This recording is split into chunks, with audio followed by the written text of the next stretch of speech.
Now, what about organ donation? Again, it's actually the same principle. You should never directly cause the death of one person in order to save another person. So, this is from Evangelium Vitae, written by the Blessed Pope Paul II. The gospel of life is to be celebrated above all in daily living, which should be fulfilled with self-giving love for others. Over and above such outstanding moments, there is an everyday heroism made up of gestures of sharing, big or small, which build up an authentic culture of life. A particularly praiseworthy example of such gestures is the donation of organs, performed in an ethically acceptable manner, with a view of offering a chance of health and even of life itself to the sick, who sometimes have no other hope.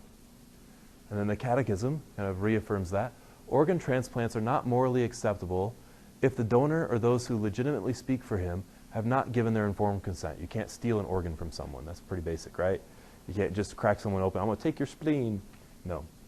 Organ transplants conform with the moral law and can be meritorious, actually a good thing, if the physical and psychological dangers and risks incurred by the donor are proportionate to the goods sought for the recipient.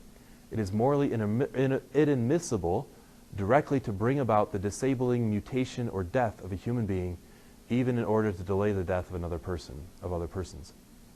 So you cannot cause the death of one person to take another. So, someone who's donating a kidney or a portion of their pancreas, that's a good thing. And that's right now, you can even do that while you're alive. And the waiting lists are long. I think more Catholics should consider doing those things. It's not a moral requirement, but, I only have one kidney and I live just fine. I'm fine. I still eat pizza, I'm doing all right. And so I think, I think it'd be meritorious for people to consider doing that.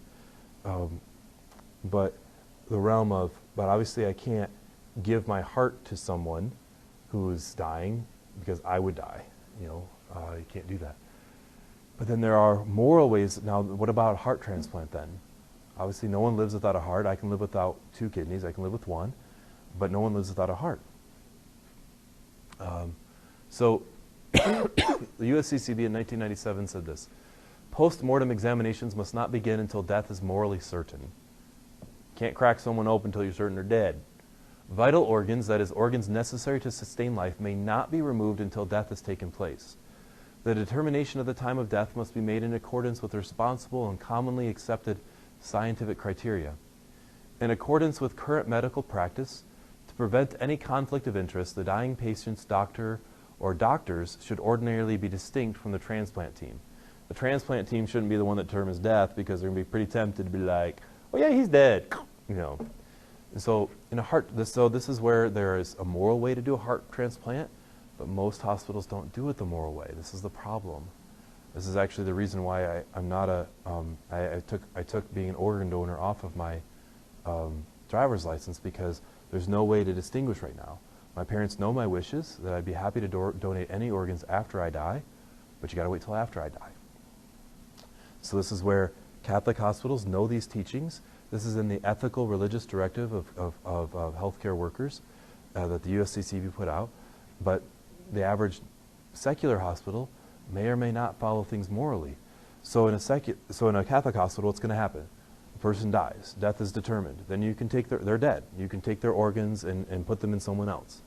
What happens in a lot of hospitals, I don't know what the percentages are, but in more and more hospitals these days, is they say, well, the organs are going to go better if they're not dead as long, right? And so we'll wait till he's brain dead, but he's on a respirator, and we'll just pull his heart out. Well, what's the problem with that? What's the cause of death then? Pulling the heart out. Taking out an organ cannot be the cause of death. And that's unfortunately what's happened in some of these hospitals and some of these doctors. That's why it's a little risky. That's why if someone needs a heart transplant, they need to make sure that they're involved with a Catholic hospital, or very clearly a hospital that's very clear guidelines on how to do these transplants in a moral way, so that they're not participating in an actual causing of death. You say, well, Father, they're going to die anyway. We don't base our action, our morality, based on the consequences or the intention. You're going to die anyway, but that doesn't mean it's okay for me to kill you even 1 second earlier than that. We wait until the person passes away, and then if they wished to have their organs be used, then that's fine.